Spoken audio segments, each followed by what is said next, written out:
रावलपिंडी इस्लामाबाद में सुबह सवेरे मूसलाधार बारिश, सड़कों पर पानी जमा। मौसम का हाल बताने वालों के मुताबिक बारिशों का सिलसिला मंगल तक जारी रहेगा। मुल्क के दीगर इलाकों में बारिशें 22 अगस्त तक जारी रह सकती हैं। मौसम का हाल जानते हैं इस्लामाबाद से दुनिया न्यूज़ की नुमाइंदा हरीम जदून से।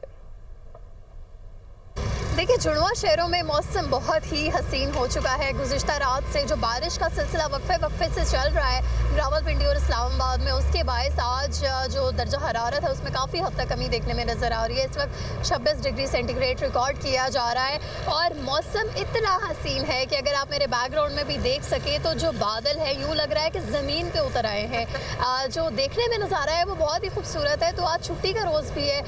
इस्लामाबाद के जो बासी हैं उन्होंने बड़ी तादाद में मारगला की पहाड़ियों का रुख कर लिया है ताकि इस खूबसूरत मौसम से लुत्फ़अंदोज़ हुआ जा सके। जो बारिशों का सिलसिला है ये 23 अगस्त तक ओवरऑल ऐसे ही जारी रहेगा, जबकि मंगल तक शदीद जो मूसलाधार बारिशें हैं वो मुतवक्के हैं। लेकिन अगर इस वक्त की हम मौसम की खूबसूरती की बात कर ले तो मौसम इतना हसीन है कि ठंडी हवाएं चल रही हैं, काली घटाएं जो हैं वो देखने में नज़र आ रही हैं और बारिश का जो सिलसिला है वो इस्लामाबाद में और रावलपिंडी में वक्फे से मुख्तलिफ मकामात पे जारी है। जी।